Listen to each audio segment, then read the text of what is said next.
blueberries for Sal.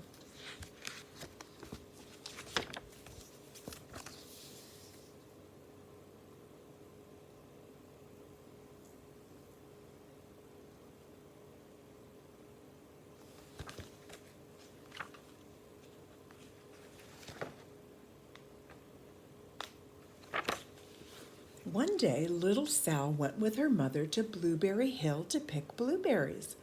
Little Sal brought along her small tin pail, and her mother brought her large tin pail to put berries in. "We will take berries home and can them," said her mother. "Then we will have food for the winter."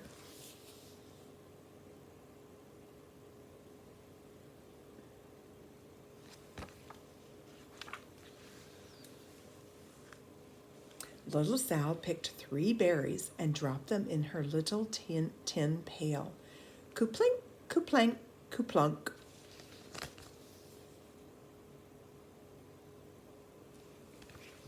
She picked 3 more berries and ate them. Then she picked more berries and dropped one in the pail. Kaplunk! And the rest she ate. Then little Sal ate all 4 blueberries out of her pail.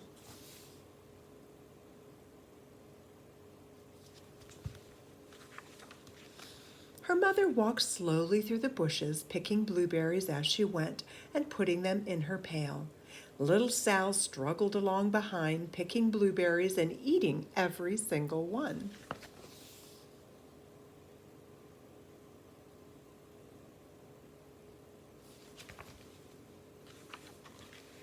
Little Sal hurried ahead and dropped a blueberry in her mother's pail.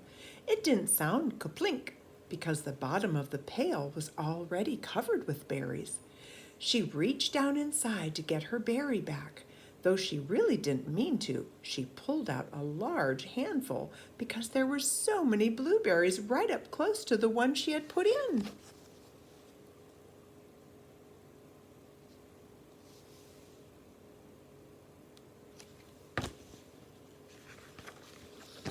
Her mother stopped picking and said, "Now, Sal, you run along and pick your own berries. Mother wants to take her berries home and can them for next winter."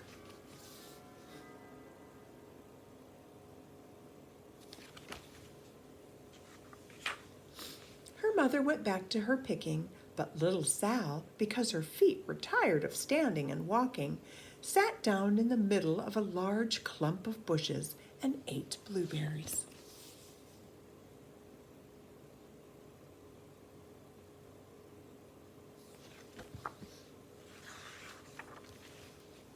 On the other side of Blueberry Hill, Little Bear came with his mother to eat blueberries.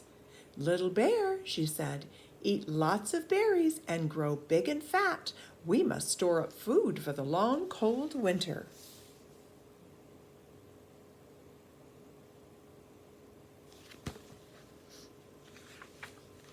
Little Bear followed behind his mother as she walked slowly through the bushes eating berries. Little Bear stopped now and then to eat berries. Then he had to hustle along to catch up.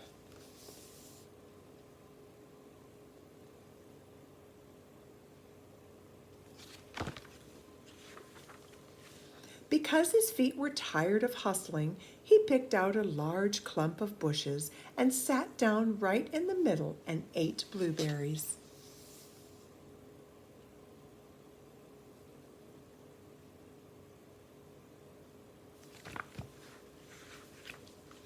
Over on the other side of the hill, little Sal ate all of the berries she could reach from where she was sitting. Then she started out to find her mother.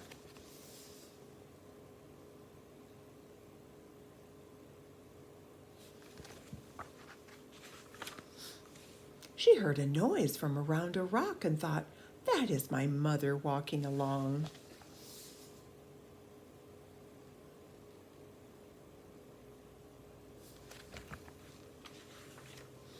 But it was a mother crow and her children, and they stopped eating berries and flew away, saying, "Caw, caw, caw." Then she heard another noise in the bushes and thought, "That is surely my mother, and I will go that way."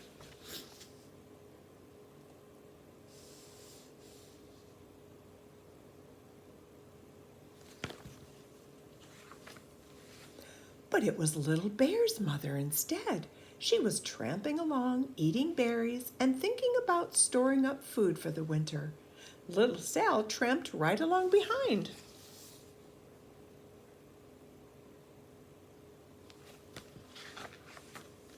By this time, Little Bear had eaten all the berries he could reach without moving from his clump of bushes. Then he hustled off to catch up with his mother. He hunted and hunted, but his mother was nowhere to be seen. He heard a noise from over a stump and thought, "That is my mother walking along."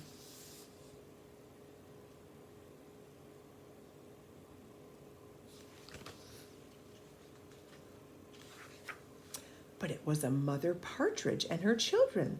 They stopped eating berries and hurried away. Then he heard a noise in the bushes and thought, "That is surely my mother. I will hustle that way."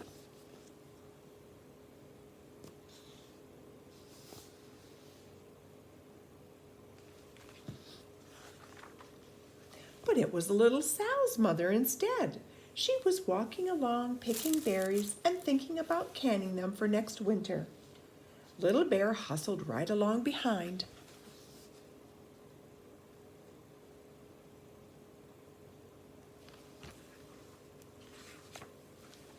Little Bear and Little Sal's mother, and Little Sal and Little Bear's mother were all mixed up with each other among the blueberries on Blueberry Hill.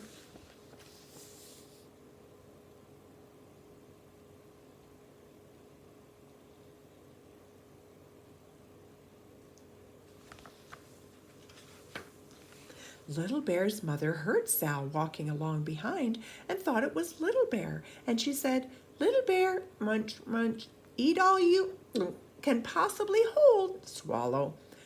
Little Sal said nothing. She picked 3 berries and dropped them, ka-plink, ka-plank, ka-plunk, in her small tin pail.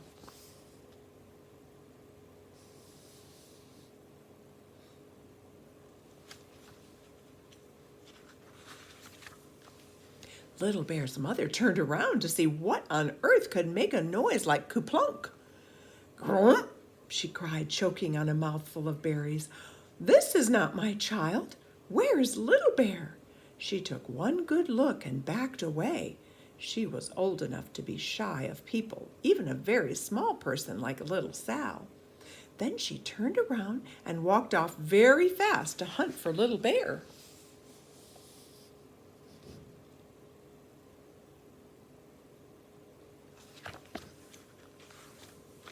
Little Sal's mother heard Little Bear tramping along behind and thought it was Little Sal. She kept right on picking and thinking about canning berries for next winter.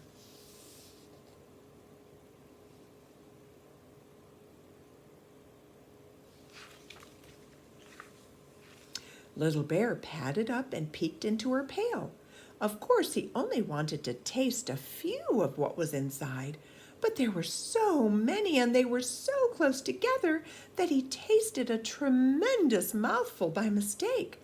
"Now, Sal," said Little Sal's mother without turning around, "you run along and pick your own berries. Mother wants to can these for next winter." Little Bear tasted another tremendous mouthful and almost spilled the entire pail of blueberries.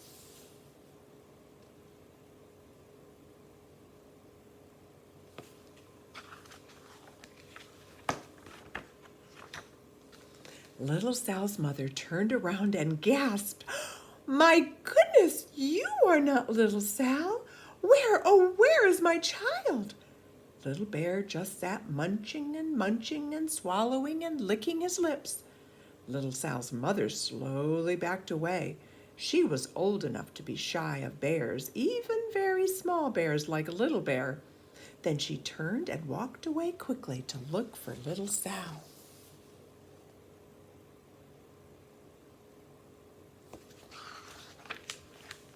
She hadn't gone very far before she heard a ka-plink, ka-plank, ka-plunk.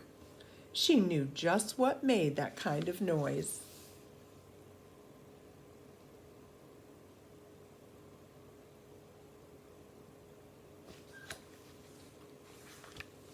Little Bear's mother had not hunted very long before she heard a hustling sound that stopped now and then to munch and swallow. She knew just what made that kind of noise.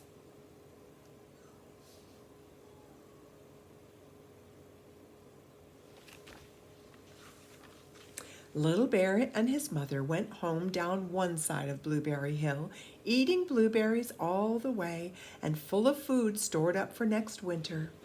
And little Sal and her mother went down the other side of Blueberry Hill, picking berries all the way, and drove home with food to can for next winter, a whole pail of blueberries and 3 more beside.